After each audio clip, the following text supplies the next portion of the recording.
sample in the actual. Looks like there's a small piece. That other one I think is a little too far in, even with the. I don't think we want to force the nozzle around that much. So science, there is a small piece that is lodged in the sample buckets right now. If you'd like, we can go ahead and just shut that, and when we come to surface, we can double check to make sure that we have it. I believe you have a. I believe you're muted. Yeah, I can't hear. Sorry about that, co-pilot. Yeah, I saw it float underneath the camera into the main body. So as it was floating out of the sample bin itself, I think I caught a small piece, which you can see on the screen here. Yeah, I can see that. I would recommend that we just close that bio box all the way and that we do not touch it for the rest of the dive and hope that there is a piece that was large enough that it was left in there. Okay, I don't know if pilot agrees with that. Yeah, because I'm not sure I can find the Yeah, let's just find go my way ahead back and to close get the it, rest of it. Hopefully we have a piece. We don't need too much for DNA and identification. I'm going to continue closing this, and hopefully we preserve what was left. Okay. All right, I'm going to go ahead and switch back. All right, just for everybody on the line, we just hopefully collected some of that last sponge sample. It was a little hard to get it into the bio box, but I think we ended up slurping a little bit of it in, and so we have it on board now. And I think now we're going to focus for the most part on crawling up the canyon wall a little bit for this last 45 minutes or so that we have left of bottom time. Yeah, so we collected 4 specimens today. That means that all of our bio boxes are full. So that'll probably be the end of our collections for the day. Unless we do see a really great rock that you really want, Jeff. Really, really great rock. We also do have the suction sample. That happens to be covered with biotics. Of course, you have to get your bonus sample. We did get a portion of that bamboo as a bonus to our sponge collection, so that is something we do have in our box. And since it's such an abundant species around here, it's really characteristic of the area, so that also makes a good collection. Yeah, it'd be really great to confirm the species as well, because we could just find out it's not the species we think it is. That's a good point. And we are collecting DNA. The vehicle the lights are is out. off of. Yeah, your lights are out. That's all. But you can't see me anyway, so doesn't matter. So I need Mini Zeus to put the armor over here. I would just like to find you first. D2 is to the left. Copy that, thank you, video. Just look at how steep this is. It's just amazing. I got you. And that's a really steep ledge.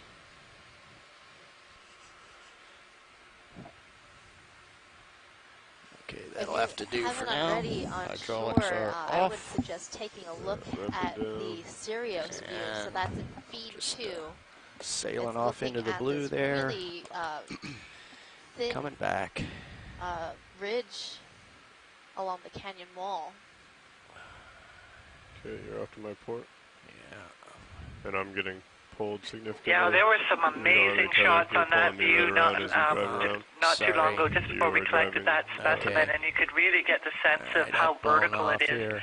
I've heard people describe this canyon as looking like the Grand Canyon underwater, so it kind of gives you, it has those really steep sides on it that not all canyons have.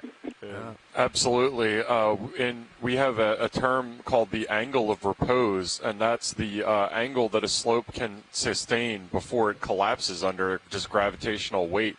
And in this canyon, whatever sediment or consolidated rock these walls are made out of, they have a really steep angle of repose that allows them to keep that shape without collapsing. It's incredible.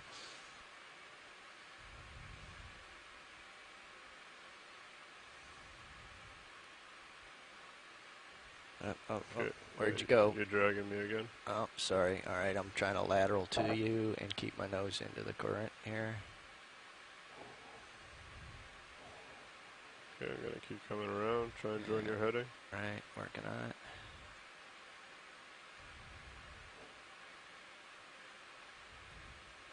I don't know what happened there, but I'm getting... So flying around these really steep features and overhangs can be a little dangerous for our ROVs. So all right, wait a minute. I'm going to set auto heading because I'm pointed at the navigating this area. rock we don't now. want I'm headed our that cable way. to get caught on anything, get our tether wrapped around if you want to just drive straight forward. So just hang with us as we get reoriented, coming, and we'll continue upslope. So we're finding the slope around 045. Yeah. Coming at it. I'm just coming into view. Here we go. Well, that was fun. If you are just joining us, you're currently diving in Gully Canyon, and this is located in Canadian waters. Pulling back around. The Gully Canyon is part of a larger MPA. You want to the Gully MPA, so Marine Protected Area. Yeah. This is one of the first protected areas in the Northeast Canada. And it's just a brief Look at the view now. Look at D2 now. Right? Yeah, this is an incredibly steep cliff wall that we're at right now, and we're going to try to ascend up this, continue up the slope. Okay. This has been fun.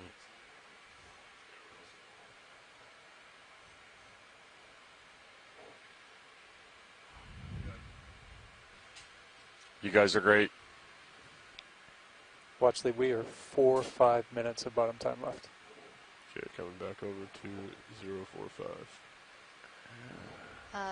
4 or 5 minutes of bottom time left. Copy that. 4 or 5 minutes left. Oh, okay. 45 minutes. Thanks, Nav. Solid copy. Okay, now I get it square away. And up and away. Oh, I was just looking. Okay, watch leads. We're sorry about that fumble there, but we think we have a piece of it. And no worries, pilot. I think right now let's just keep surveying and heading upwards. Up we go.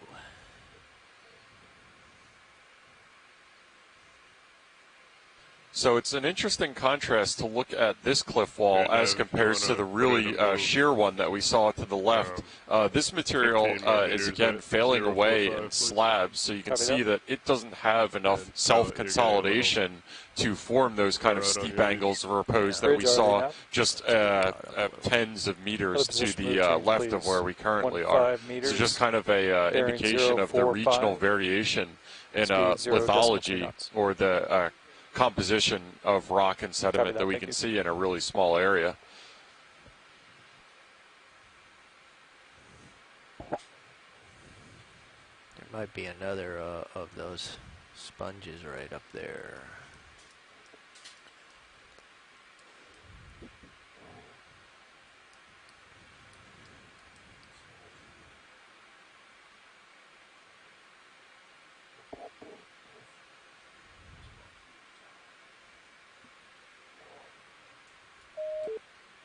Drifting off to starboard. Yeah, I'm just follow me because I think this might be another one of the same things.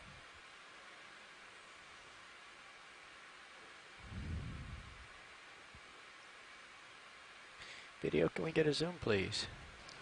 Okay, zooming in. Gonna hold this partial. Yeah. Oh, fantastic. So this looks like another one of those undescribed sponges that was the target of this dive. Another really nice sample. I think we have a decent chunk of one of those in our bio boxes already, which is very good. This might be your last chance to be sure. Just so you know. I think we should just get some good imagery of this. Okay. I don't know if we want to chance opening the box again. Okay, understood. Okay, video, we can zoom a little bit more. Okay, coming in. Agreed. I think we should just not risk losing what we've already Co-pilot, got. you want to capture some stills as well. But I think this is a better view of the same sponge. We can really take a look at all these oscula. Let's come wide again, video. I'm going to try to get a toe down here. When we picked it up before, you could tell it was a very soft sponge that's typical full wide. of Euclid sponges. That means that this is likely that Hertwiggia sponge in the subfamily Corbitellinae. The other sponge we saw, and another one of the sponges on our list, is a Phareid sponge, and that would have a different texture. It'd be more crunchy and harder to collect because it's very, very fragile. And the fragility of the sponge, or how squishy it is, depends on the spicule. So, and those are those glass portions of the sponge that make up the skeleton, and how they come together and weave and make a framework for the sponge body. It's a partial pilot. A little bit. You're at the extent of your tether. Okay. Also seeing a number of feather stars. Those are those very flower, leafy or feather-like looking animals that you're seeing on both the sponges and the corals. They're often associated with sponges and corals. They like to be up off the ground, but there are a few species that do seem to attach to or just hang out on the bottom. So is that crab in sight right now, is that a juvenile version of the one that we saw earlier that was larger? On the coral? No, that was crawling across the the big red porcupine stone crab, yeah. No, this is actually a squat lobster. Pilot? Yeah. So that's probably about as big as that little crab's going to get. And they're often associated with corals and sponges as well. I have one of those as a tie-in from the food world, and that langostino is apparently another name for them, and they're used frequently as a cheaper alternative to lobster and served in restaurants. Yeah, but these squat lobsters aren't actually lobsters. They're pilots, we're all stopped. Further away genetically. Could probably go ahead and get another 15-meter move. And 045, more related please. to crabs. Copy that. Bridge False ROV now. advertising. Another move request, please. 15 meters, bearing 045, speed 0.2 knots. Well, you always notice that with common names. They can be quite creative or misleading. And they could also come from when we didn't know as much about these animals, and so you name them after something you do know what it looks like. Pilot? Yes. And they're called squat lobsters because their tail is tucked underneath them, but they can also unfurl it like a lobster, unlike a crab that has its tail that's permanently tucked and can't unfurl. And if we did scare that crab, it would take off and use its tail to bloop backwards. I hope to get to see some blooping one of these dives. That sounds pretty cool. They're really fast, so you have to keep your eyes peeled. So now we're really zoomed in on this Hertwiggia style sponge. You can see all the small pores within the sponge body, and that makes up the framework of this sponge. And so now if we zoomed in even further, microscopic level kind of zooming, we would be able to see all those small spicules that make up the skeleton. And every sponge has a different set of spicules that identifies it as that species. So sponge taxonomists will take a small sample and then dissolve the tissue, leaving the glass portions of the skeleton, those spicules, and they'll sort through them and try to find all the different kinds in order to make an identification.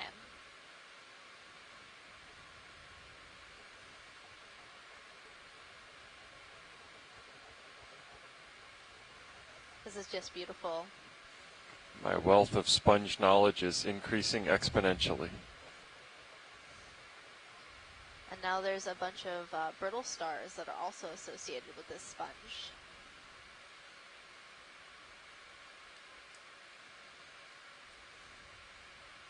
We often see brittle stars associated with sponges and corals as well.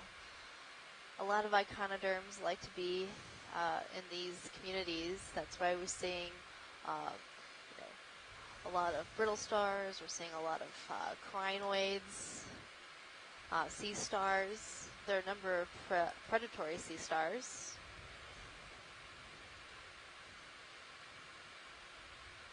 I haven't seen too many sea cucumbers today. Sea urchins. Holothuroidea has not been represented. I'm sure there are some, we just missed them. You know, with such a dense community, it's hard to see all the things without reviewing the video slowly. We're all trying to look and see what's there really fast. Okay, pilot, I think we're good with this sponge. Okay, video. Okay, coming out.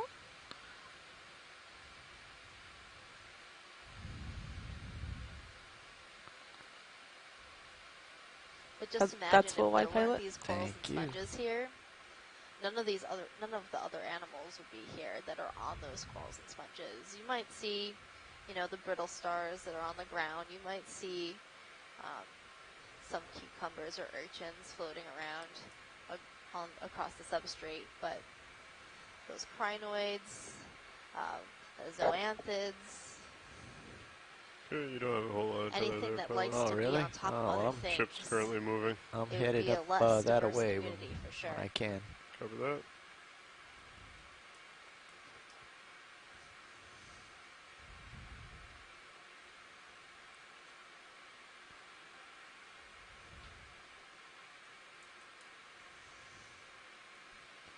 So the cookbook for making this kind of community is the food in the form of upwelling or some sort of current to bring food towards them, some sort of hard substrate that the initial settlers can anchor to, and then once those foundation species that you were talking about settle, then the whole ecological web gets built up from there. Is that a correct summary?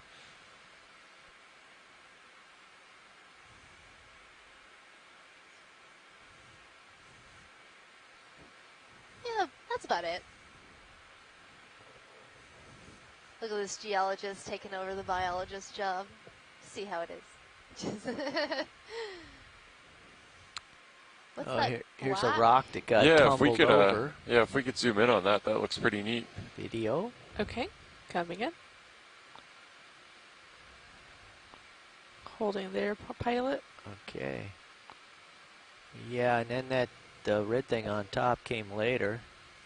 This rock is a very different color than the rest. Can I zoom in now, pilot? Yes. Okay. Of this area.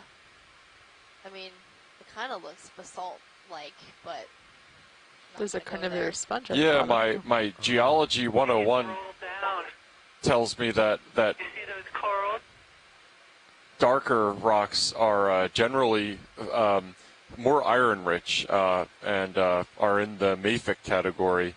And those are generally get darker and denser with increasing iron content. And as to what that is in particular, I can't hazard a guess, but probably, something more mafic than a felsic rock, like a lot of the ones that we've been seeing so far. Sorry to have interrupted. You can see the way those corals are growing. That's rolled down from somewhere. And right in front of it was a carnivorous sponge, Chondrocladia genus. It has little inflated, look like balloon-like things on its tips. But it's quite a commonly encountered, but occurs in low densities. But see how those corals are going into the sediment. So I wonder if that's a stone that has been kind of either come down from higher up on the cliff. Maybe if we get up there, we'll see there's more dark rock. Yeah, I was thinking the same thing with the bamboo corals falling over like that. It might have been that. Thank you. drifting off my port They were pilot. so heavy That's full that wide. it ended up making that rock tumble down slope. You got a little more tether if you want to make Yeah, your way back. getting and up the center hill up. here. And then I also saw an interesting hydrozoan called Corymorpha. It was sort of that Video little is switching out. flower-looking Copy that. Back to animal. video. It was really blowing in the current. And I like them because they're just really beautiful. I'm looking at the picture in the field guide, and it does indeed look beautiful. It's a very, very July-looking calendar picture right there. We only choose the best images for the guide, and we have our videographers to thank for all the great still images that they've captured from the video.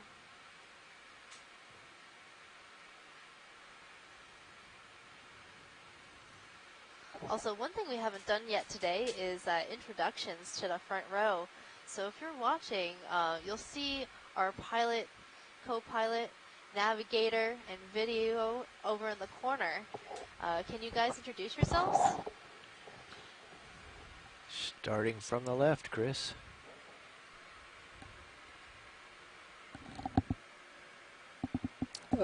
What channel are they on? EXRV. They're on OKEX. That's Oh. what you need to talk on. Gotcha. Hi, yes, sitting in the nav seat. This is Chris Wright with GFOE. And to his right, Dave Wright, no relation, also with GFOE. To his right, Lars Murphy on co-pilot, and to my right, Brian Doros on video control. And Art Howard in clipping.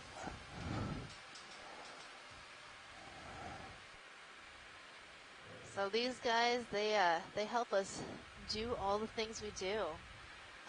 They're all with the Global Foundation for Ocean Exploration that designed and built the Deep Discoverer got the ROV. 20 meter move in yet or no?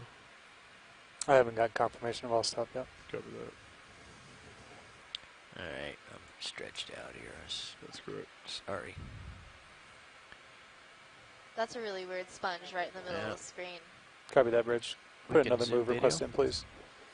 20 It meters, looks sort bearing of 040, Korean-like, speed 0.2 knots. but it's got a very strange morphology. Roger that, thank you.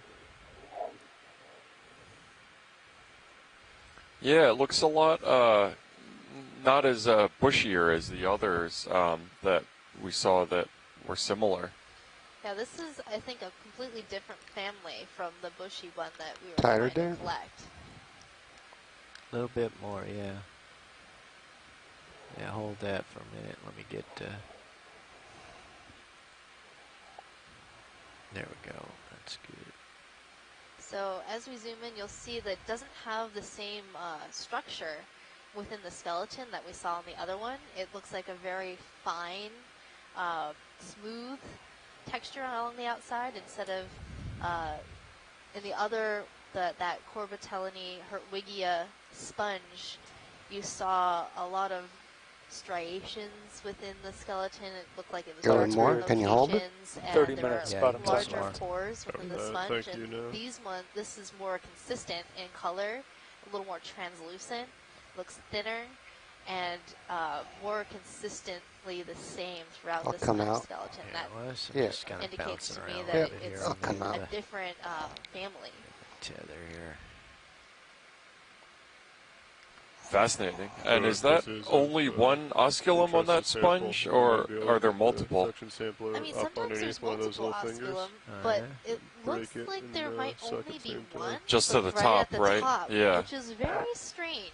Just where we So don't have any more that's a really bioboxes. interesting shaped sponge. Yeah. Well, if we do We that, don't have room to collect I'll something fly like this, and and you we already run have Yeah. these sponges. The arm doesn't make it But that far good over. video will give us better Whose idea was identifications from that? sponge experts around the world.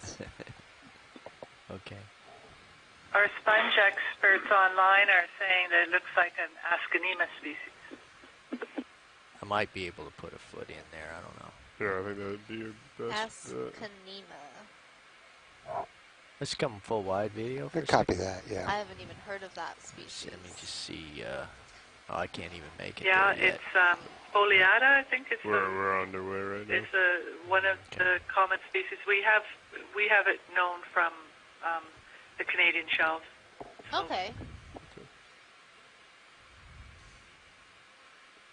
I like it. I think it's pretty cool looking.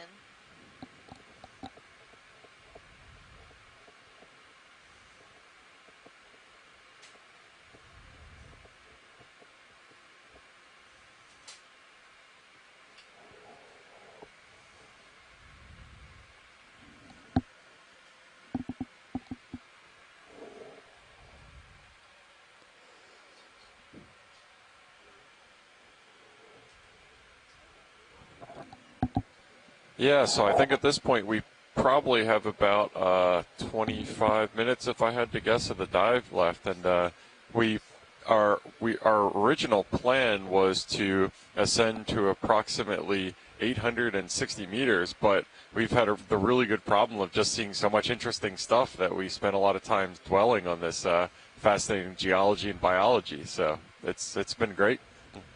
Yeah, another challenge is with this vertical terrain, it makes it harder to move quickly upslope.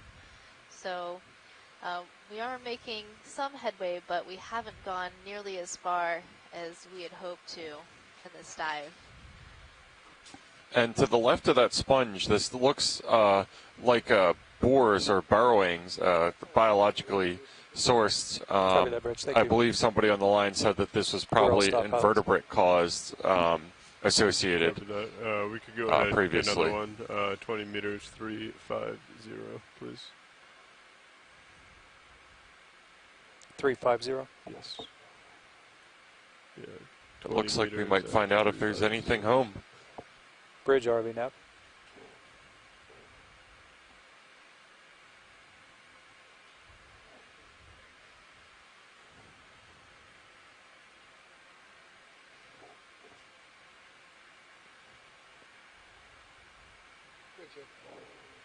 Position request change, please. Range 20 meters, bearing 350, speed 0.2 knots. Okay, 20 meters, bearing 350, speed 0.2. Copy that, thank you.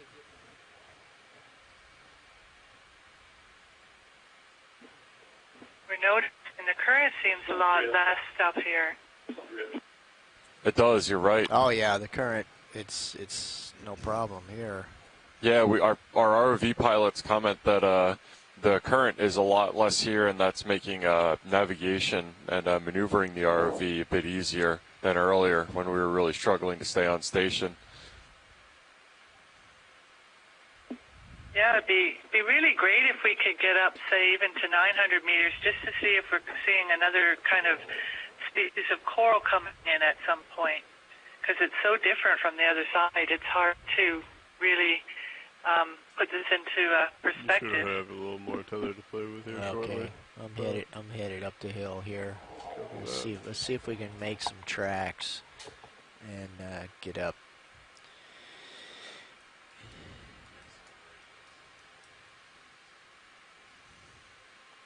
Yeah, I'd toss in some longer moves, but I'm hesitant where we go from relatively mild slope to just vertical pretty fast. Yeah. So I think keeping it at 20 right now would be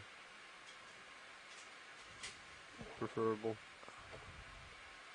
And you're getting out to the end of your tether there, and you're tugging on me. Sorry. So you really only have a few meters of tether when you're... Yeah, I'm puppying off on you here. Yeah. We just called that move in.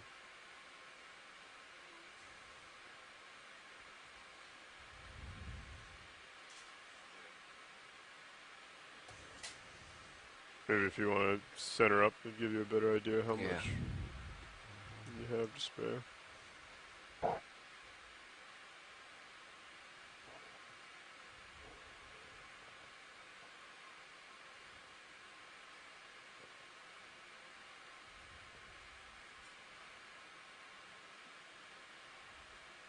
There's another one of those funny round rocks sticking out, like we saw before. It doesn't have anything on it, but it's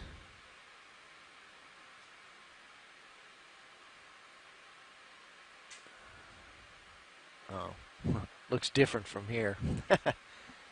The one front and center? Yes, I thought it was, from Sirius's view, it looked very much like the anomalous one further down.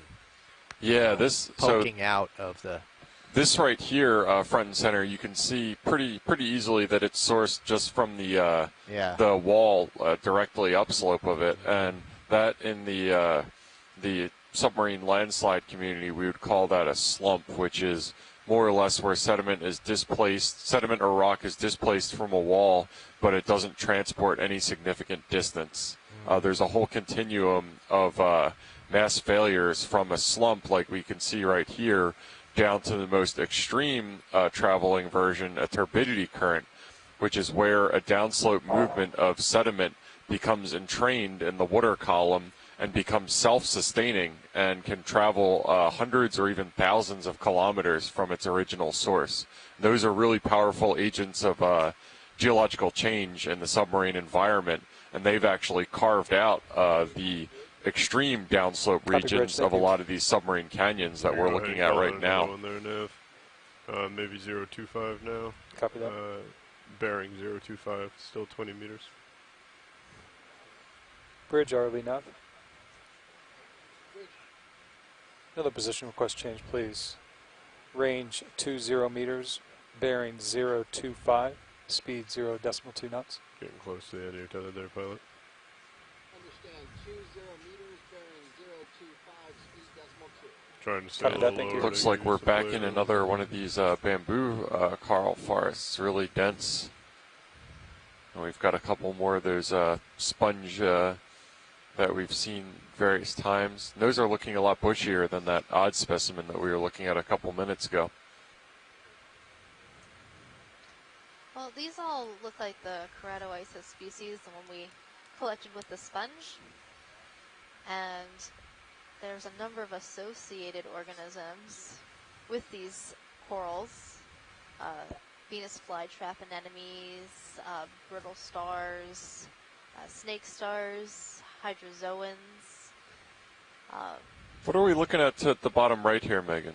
That demisponge, it's a really large demisponge.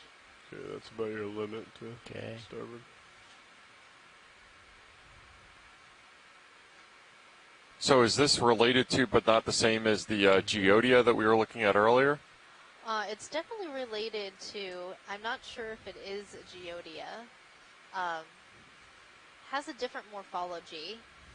You can see that there's openings along these sort of columnar looking structures, which makes me think it's different. Could you guys zoom in on that if possible to get a better look? Video? We will. Thank you.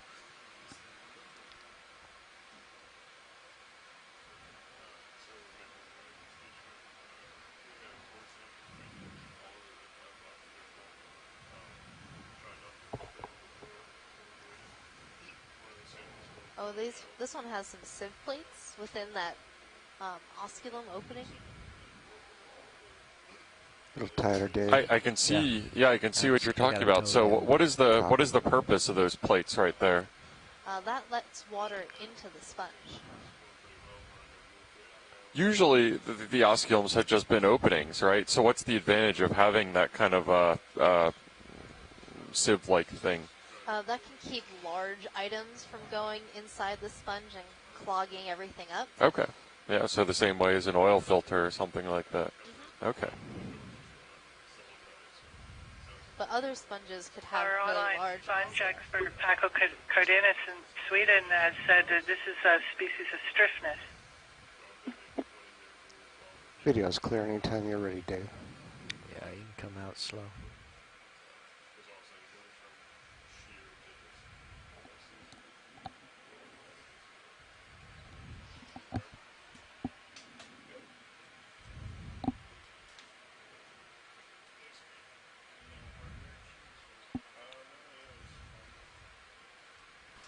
Full wide? Yeah, take off. I'll come back.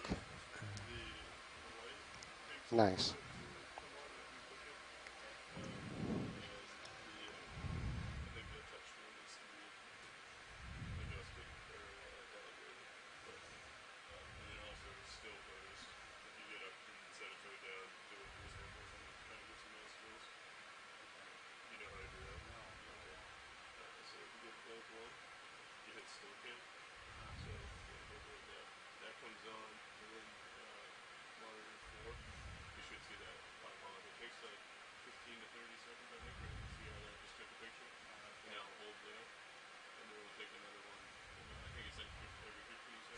Yeah, so as we move upslope here, I'm not sure whether this is a perspective distortion going on here, but it appears to me that the current might be picking up a little bit.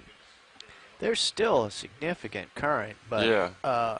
When I first came on, it was at the limit of the vehicle's ability to deal with unless you were going straight into it. And now we have a little bit of extra horsepower, and we can orient ourselves more easily to get the views you want. Great, and, thanks. Pilot relief is here, so stand by. All right, we're changing out pilots here for a second, so bear with us.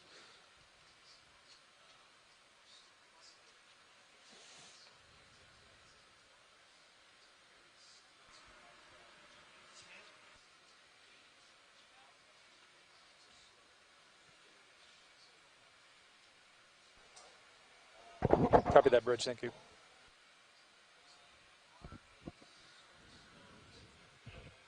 So as we're waiting for the pilot change, I kind of wanted to talk a little bit about our expedition, and you might be wondering about the name of our expedition, which is Deep Connections. So it has a twofold meaning. The first being that we're forging these connections and we're strengthening our connections between the U.S. and Canada through this transboundary exploration of these submarine canyons, such as this canyon, Gully Canyon. And then we're also looking at deep sea canyons, which are the deep sea's connection to our shallow coastal waters. Yeah, absolutely. Thanks for hitting on that, Megan. And this dive has really been a great poster child for that deep connections in terms of the currents that we've been discussing at various times, bring nutrients to this area, and also the connections in terms of, as one of our guidebooks put it, is that biology does not respect geopolitical boundaries. So the things that we're observing here and then later on the Atlantic side of the margin is really, really important to relate kind of the range of these species that are obviously not going to stop at the border. It's great. And then there's also the connection between the surface waters, the mid-water, and our benthic deep sea water, where a lot of scientists are trying to understand the connection between our mid-water and shallow water organisms and how they're connected to the benthos. And a lot of people on the line, I heard, were interested in this connection. Does anybody want to talk about the research and how they're trying to connect midwater species with the seafloor species? I assume we're moving. Looks like we are. I assume we're moving to 5-ish. Bridge is 020.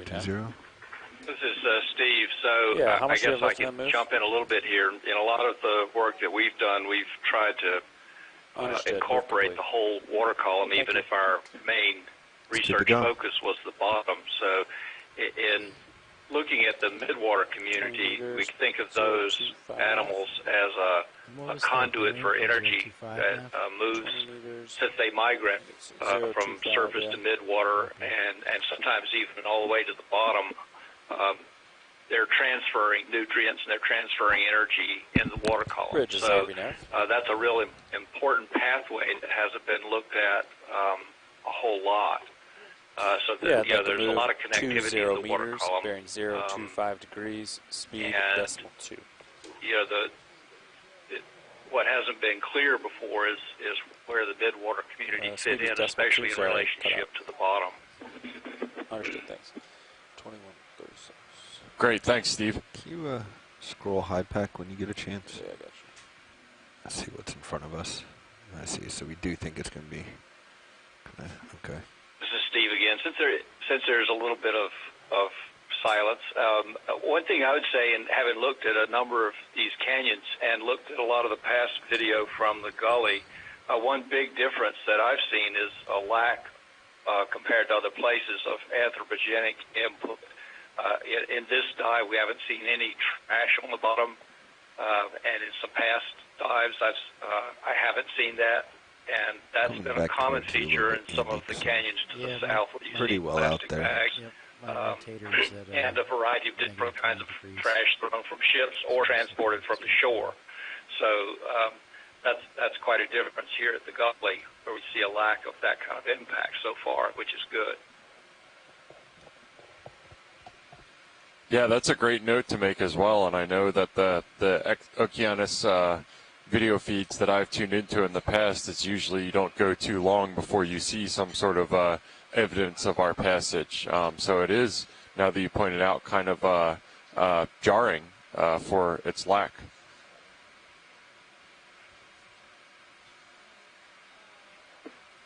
Yeah, you've got to remember this canyon is at the outer edge of a white continental shelf with a fairly low human population density on the coast.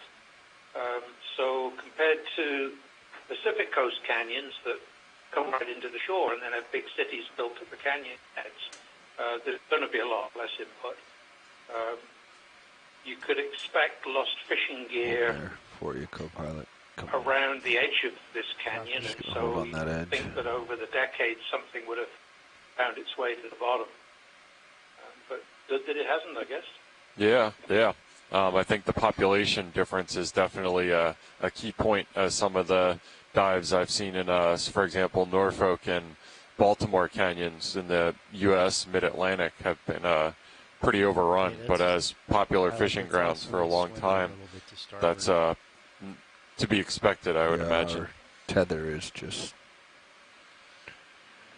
forcing us both to turn. Just about 20 miles west of this canyon, we got Sable Island, which is the inverse, if you like. It's actually you can adjust your heading if low tide. We're heading what, 2.5 or 2.0? Sable is notorious for having old fishing gear wash up on the beaches, or was when we still had active fishing around here, because a lot of our fisheries were closed nearly 30 years ago now.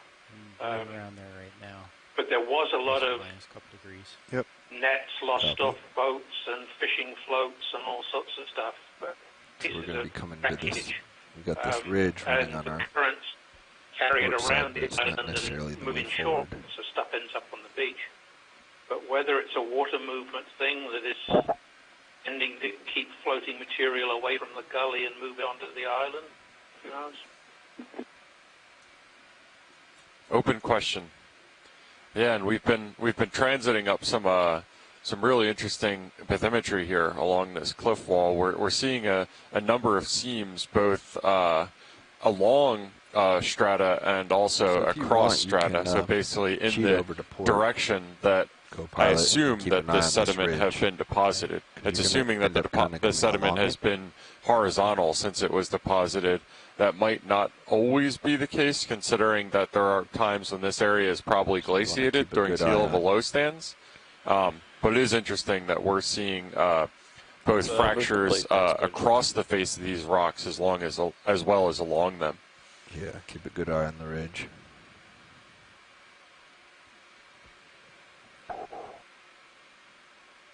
We're still more than 1,000 meters below bottom sea level. Is there any chance that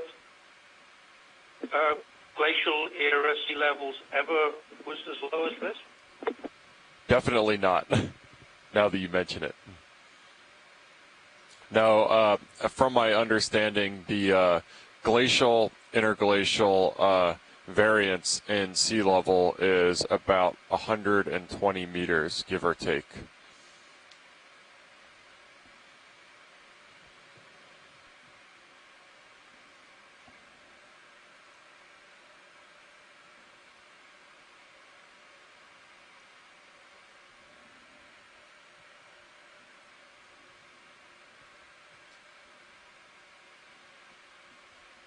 Do you think another move, Nav? Yeah, sure. Doesn't look like we have anything steep ahead of us. Same for Sirius sonar. It doesn't look to my untrained eyes that this area seems to be particularly diverse in terms of species. Yeah. It looks like a lot of bamboo coral and a couple of the sponges that we've been seeing. It looks like a little bit less variety. Bridge is RV now. Okay, I'm a little starboard at 10. Yeah, they can move 30 meters, bearing 010 degrees, speed decimal 2. Yeah, we're going to try following this ridge a little bit more. Copy. That's a good copy. Copy.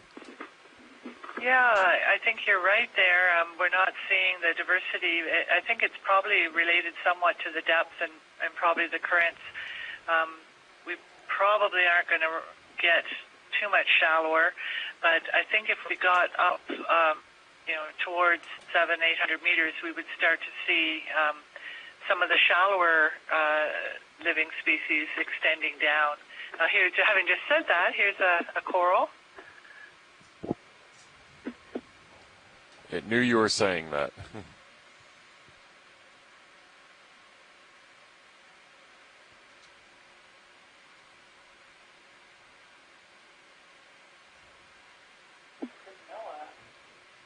We're just sort of wondering here what species of coral that might be. Video, we're going to stop here and see if we can't give them a zoom. My first impression was bamboo coral, given the color. Copy that. Since I'm waiting on Sirius anyway. Stand by. But we're going to get a good zoom Your on call.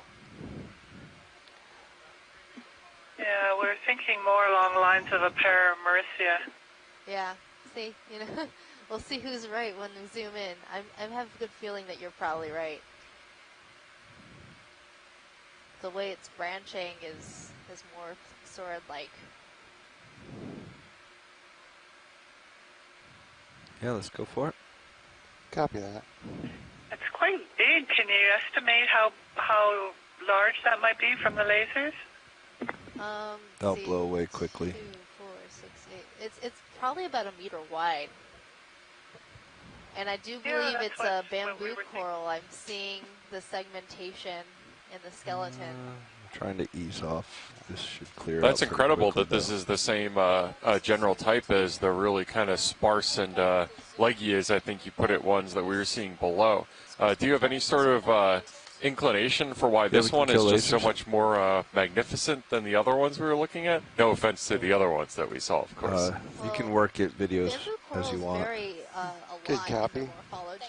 Dust should be clearing out soon. Unbranched varieties that are just a single whip to more sparsely branched, and this one looks like it may be branching at the nodes. See if we can get instead of the internodes away from the dust some. So it's more Acanella-like than Keratoisis. Can you elaborate on a little bit on what you mean by branching at the nodes and the internodes? So within the bamboo colony, the nodes are those brown areas that's made out of protein, which makes the skeleton very flexible, which is why it can move freely in the current. And then the hard portions of the skeleton are made out of calcium, like our bones. Yeah, but I'm doing a good job of making a mess of it. That makes All right, let's the come wide. I'm losing skeleton it. more rigid and to be able to hold its shape in the water. And this is a completely different species from the other ones that we're we'll seeing. try to get a quick one from the port side. Didn't want it bending over towards me. Where's the goal? Would it be possible to make a clip and suction it so we could get an identification? Because it could be a new species of coral for the gully as well. Not new to science, but new for the area. Steve was saying up here it looks similar to some he's seen down in the southern canyon, so it could be a sort of a northern record. Let me know when you're stable, I think it Bobby. might be possible to make a collection of this and put it through our suction sampler. We're also trying to get some nice Nav, let's bring it to a stop, please. Colony to see the whole morphology. And Bridges, are we now? Go ahead, video. Yeah, can we come to an easy stop, please? Thank you. Should I spin up the HPU pilot? Yes, please.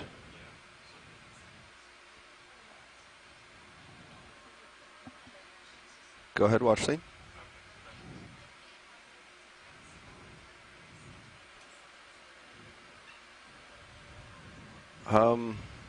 We're going to ask our watch lead, since he's right there Nav, can you relay it, please? 3 minutes.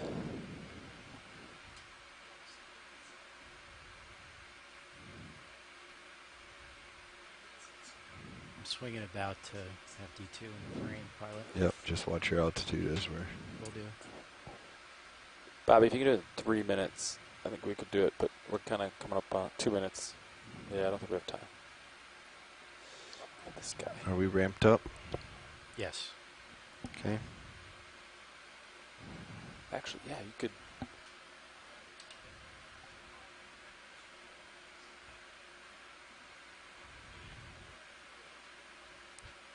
Video, let's come wide.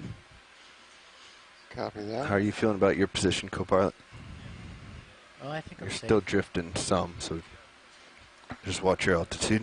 Copy. So we are coming up at the end of our dives, and Am I ramped up on discussing whether or not they have enough HPU? HPU is ramped up. Okay. Let me check the packs. Yep, packs are enabled. Bobby, can we kill the lasers? Yes, we can. Got that. Good copy. There you go. There we go. Lasers off. Well, Arm coming up. Arm is live. Okay, so we are going to come back attempt a little. small clipping of this coral, and then we're going to put it through our suction Oh, that's sampler. fantastic.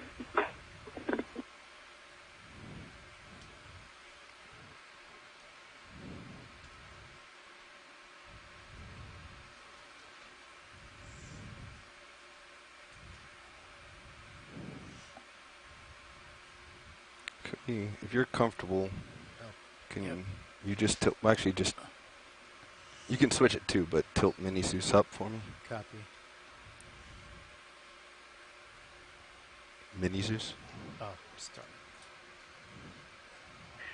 Well, this is a really great way to end this dive. It's been amazing. We never thought we would see what we've seen today. So you should just be able to, yeah, thank you're on you the home so screen. You much, should and just be able to I'm move, sure we'll get lots of move great your, information from it. top one, yeah. Of course, it's this has been fantastic. It's been a great first dive. I'm glad we were finally able to get out to start our expedition. You're using the right joystick. I saw it moving. Oh, okay. Do you want it on the other monitor? Yeah, we can pull it up if you're. I got it, Andy. Boom. Cozy. Got you. Video, let's go partial zoom. Good copy. I'm going to aim for a node, but also try to minimize how much I try to suction that, so the next one looks like it might be a little bit better. We've had a request from people asking for the samples if we could get a point at which two of the branches meet, if that's at all possible. Okay, let's go zoom right here. Video.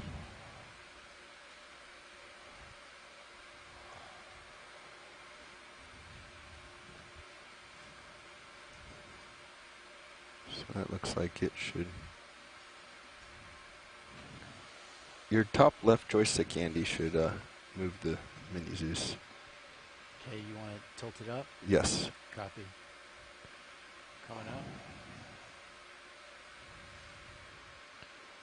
Watch lead, is this looking like an appropriate area for you? Are there enough branch points? I can't quite hear you, sorry.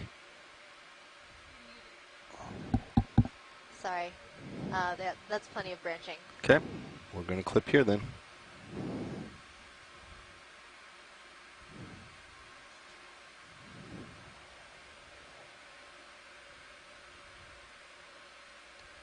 I'll come back with you, Bobby. Yep, please do.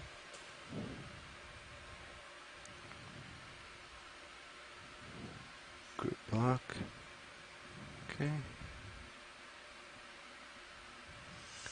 How are we doing on time? We got a little bit of time, or? And Megan, I know pushing that it? the suction sampler is relatively new to the Deep tilt Discover. down. Is this the second cruise that it's been used on? Watch lead, this is pilot. Go ahead, pilot. Real quick, is there any bio box we can double up on? Or does this definitely need to be separated? It needs to be separate. All right. Yeah, keep tilting down, please. Coming down. Where's my... Could swing one of those uppers down. It'll light it right up. Uppers right now. It does protrude there, right? You can draw out and it'll pop right out. So let's draw out as much as we can. So I had a warning from my pass down that we were, the sample was kind of popping out as we draw it out. Copy. Can you tilt mini Zeus back up, please? Copy.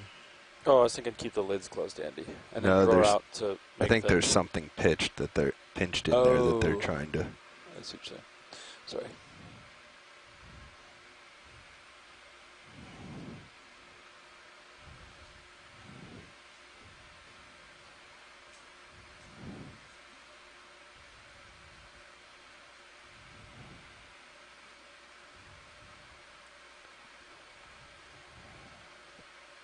I would do a lot of suction.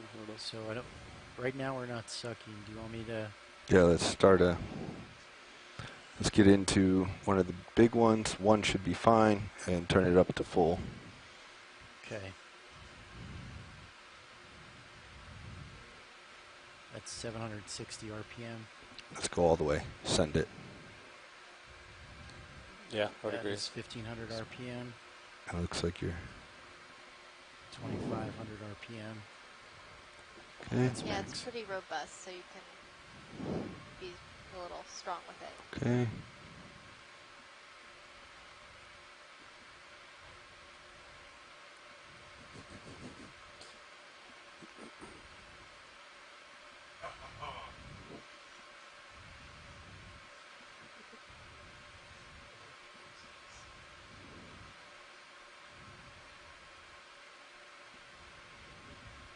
Tango is down. Boom, it's in. Okay, you can turn Perfect, off. thank you. Copy. And then we got to stow and get out of here. Which Niskin bottle did that go Number into? one. Number one, perfect. Jar number one. Suction disabled. All right, so we got a successful clipping of that, Carl. It was fantastic. I got a little too excited about my first suction sample. It was really cool. And that watch lead that ends our dive. Sorry, we're going to start coming up after this. Thank you, Nav. Okay. So sorry to announce that that is the end of our dive. We're going to be coming up off bottom. Hydraulics off. But Craft is off. hopefully you guys will join us tomorrow Sirius on turns shore right. to do some more D2 turns left. exploration. To zero the turns. So I'll keep the HPU up for all the stowing, pilot. Okay, copy that. For a quick preview for those who are still on the line. D2 rotator. There we go. Should I move to a different canister now? Yeah, move back to 6. Yeah, tomorrow we are planning to dive on the Verrill Steps site. And that is going to be another one of our Canadian dives.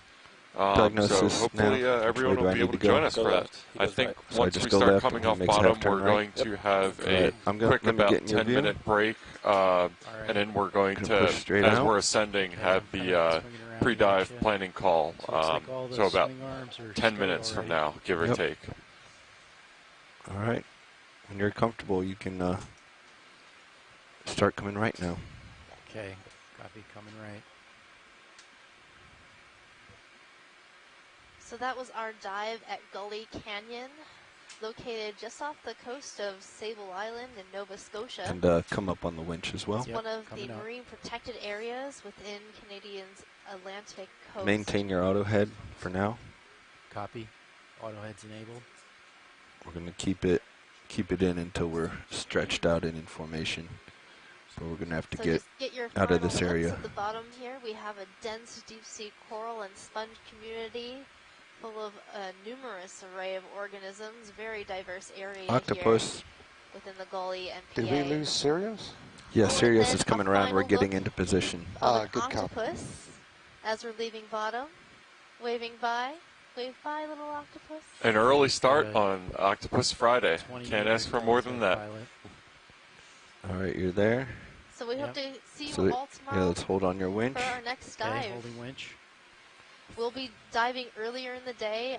Today we got a late start Pushing because out. of the long distance we had to traverse to get here.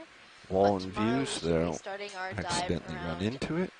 8 o'clock in the morning Eastern time.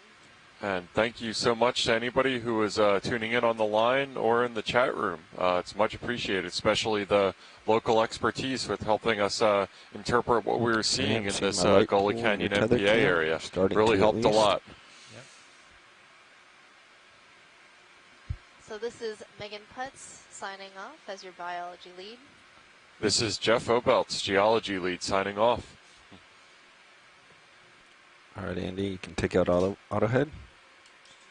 Auto head disabled.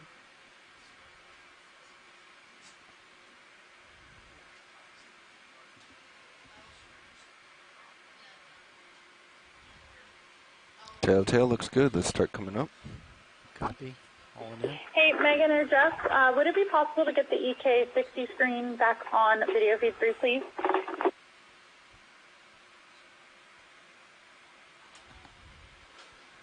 Would you like the drill attachment?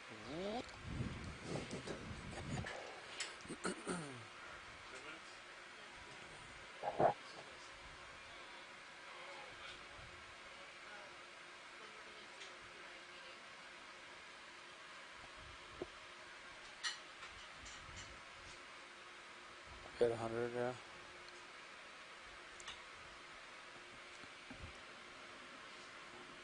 I see what you did there.